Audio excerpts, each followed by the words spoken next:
Selamat datang pemirsa, kembali lagi bersama Kasih Fakta.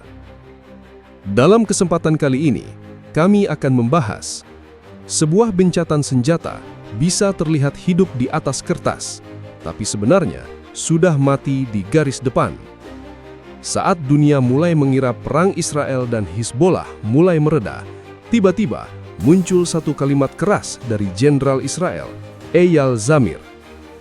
Bukan dari ruang rapat, bukan dari podium politik, tapi langsung dari dekat pasukan yang masih berjaga di Lebanon Selatan. Lalu muncul pertanyaan besar.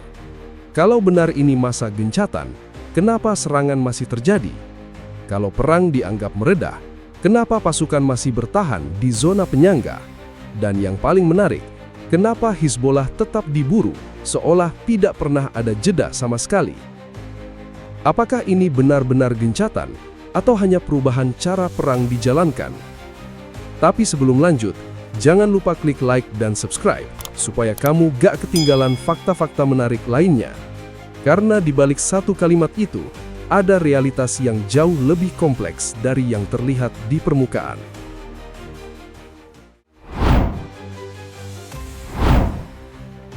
Pada 17 April 2026, gencatan senjata antara Israel dan Hezbollah mulai berlaku. Di ruang diplomasi, tanggal itu terlihat seperti awal dari jeda besar. Para perunding melihatnya sebagai peluang untuk menahan perang. Sebagian dunia mulai membaca situasi Lebanon Selatan seolah-olah api konflik mulai mengecil. Tetapi di lapangan, suasananya tidak sesederhana itu. Lebanon Selatan tetap menjadi wilayah yang tegang. Jalan-jalan desa belum benar-benar kembali normal. Warga perbatasan masih hidup dengan rasa was-was. Suara drone masih menjadi bagian dari langit mereka. Pos-pos militer masih berdiri. Pergerakan pasukan masih terlihat. Dan di beberapa titik, garis antara jentatan dan perang terasa sangat tipis.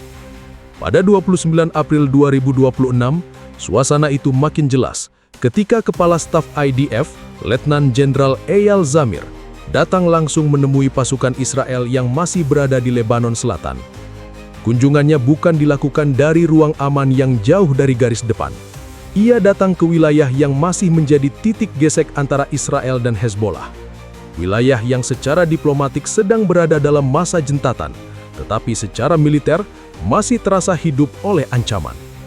Di tempat itulah Zamir mengeluarkan kalimat yang sangat keras. Di garis tempur, tidak ada jentatan senjata. Kalimat ini langsung mengubah cara orang membaca situasi, karena selama ini kata jentatan sering membuat orang membayangkan senjata mulai diam, pasukan mulai mundur, dan warga mulai pulang tanpa rasa takut. Namun ucapan Zamir memperlihatkan bahwa bagi Israel, jentatan bukan berarti ancaman sudah selesai. Bagi IDF, Hezbollah belum dianggap lumpuh. Jaringan mereka masih bisa bergerak. Titik-titik yang dulu dipakai untuk menyimpan senjata masih harus dicari. Jalur komando masih harus dipantau. Pergerakan kecil di dekat perbatasan tetap bisa dibaca sebagai tanda bahaya. Karena itu, bagi Israel, jentatan tidak boleh berubah menjadi waktu istirahat bagi Hezbollah. Di sisi lain, kehadiran pasukan Israel di Lebanon Selatan membuat suasana makin rumit. Dari sudut pandang Israel, pasukan itu dibutuhkan untuk menjaga tekanan dan melindungi wilayah utara. Tetapi dari sudut pandang Lebanon, keberadaan mereka tetap menjadi tanda bahwa perang belum benar-benar pergi dari tanah mereka. Inilah yang membuat jentatan itu terlihat berbeda bagi setiap pihak. Pada 29 April 2026, pernyataan Zamir bukan hanya kalimat militer. Itu adalah sinyal strategi. Israel ingin menunjukkan bahwa mereka tidak akan menunggu sampai Hezbollah kembali kuat. Setiap ancaman akan dipantau lebih awal. Setiap pergerakan akan dihitung. Setiap posisi yang dianggap berbahaya bisa berubah menjadi target. Maka sejak hari itu, jentatan di Lebanon Selatan tidak lagi terlihat seperti jeda yang tenang. Ia lebih mirip ruang tegang yang dijaga senjata, diawasi drone, dan bisa berubah kapan saja menjadi ledakan baru.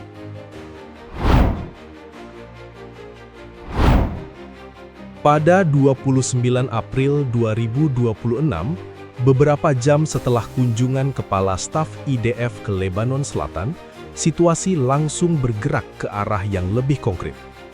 IDF menyatakan telah melancarkan serangan terhadap sekitar 20 lokasi yang dikaitkan dengan aktivitas Hizbollah di wilayah Barashit dan Shakra.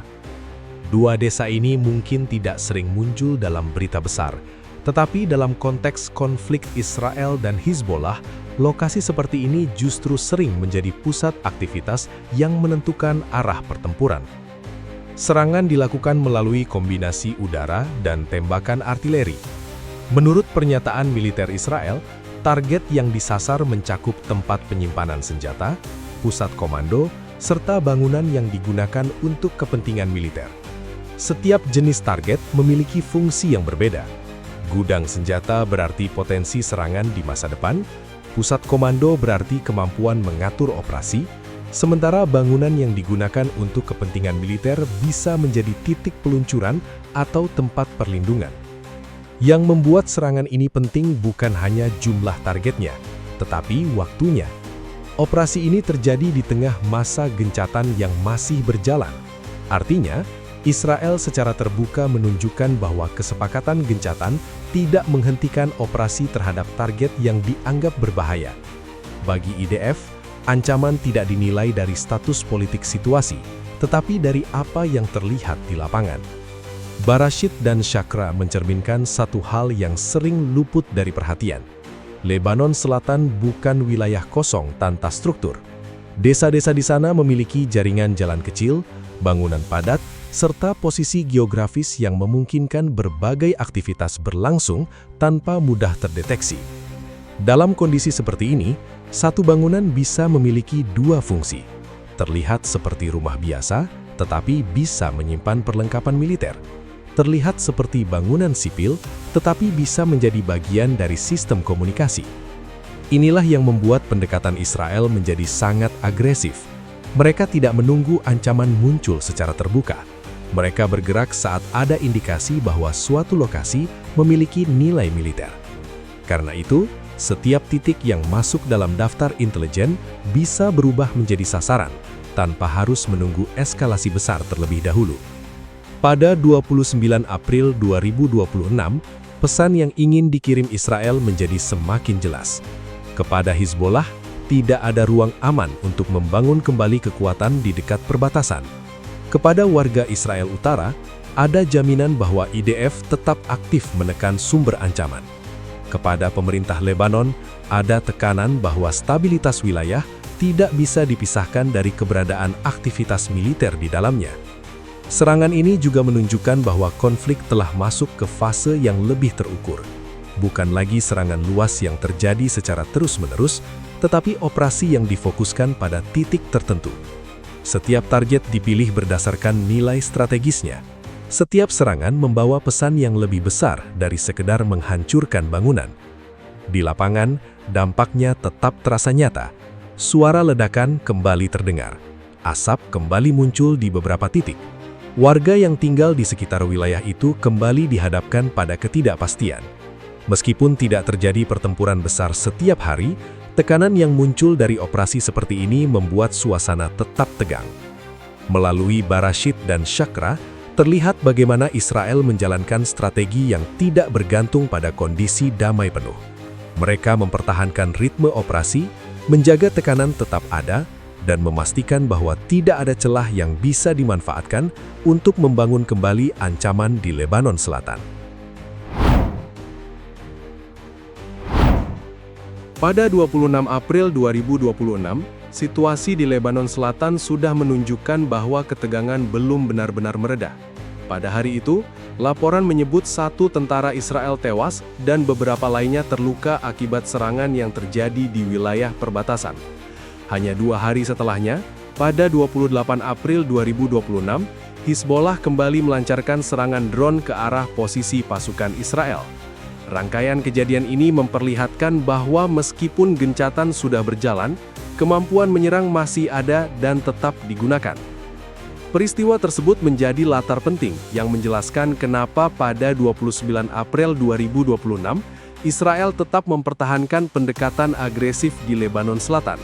Bagi Israel, ancaman tidak dilihat dari besar kecilnya serangan, tetapi dari fakta bahwa serangan masih bisa terjadi. Selama kemampuan itu belum hilang, maka wilayah perbatasan belum bisa dianggap aman.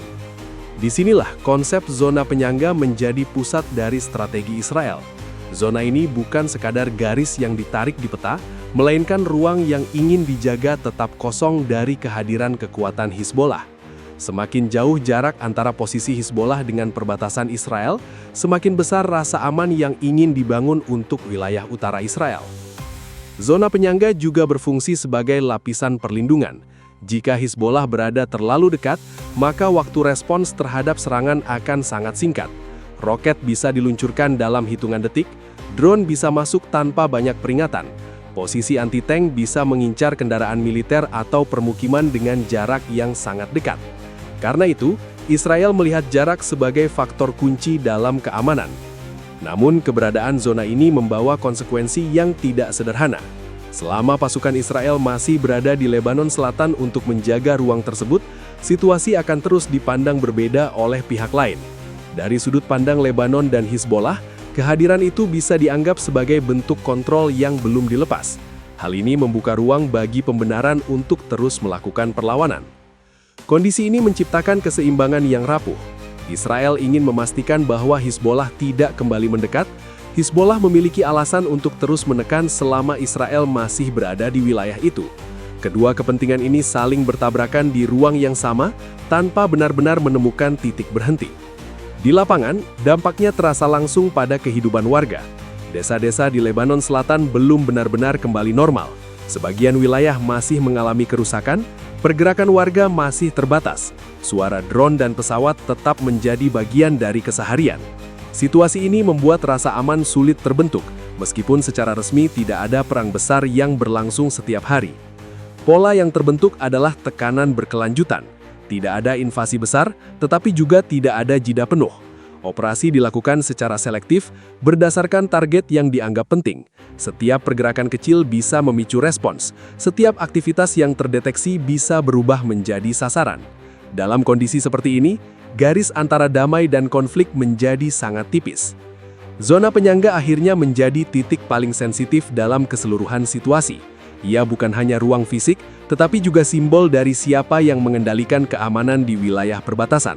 Selama ruang ini masih diperebutkan secara tidak langsung, ketegangan akan tetap terjaga, dan setiap perubahan kecil bisa membawa dampak yang jauh lebih besar. Di Lebanon Selatan, yang terlihat bukan lagi perang besar yang terus meledak setiap hari, tetapi juga bukan kedamaian yang benar-benar bisa dirasakan. Yang ada adalah ruang abu-abu, tempat tekanan tetap berjangan, ancaman tetap diburu, dan setiap pergerakan kecil bisa mengubah situasi dalam hitungan menit.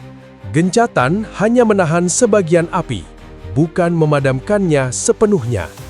Di balik ketenangan yang terlihat, masih ada strategi, perhitungan, dan ketegangan yang terus bergerak diam-diam. Jangan lupa subscribe ke channel Kasih Fakta dan aktifkan lonceng notifikasi agar kamu tidak ketinggalan fakta menarik lainnya.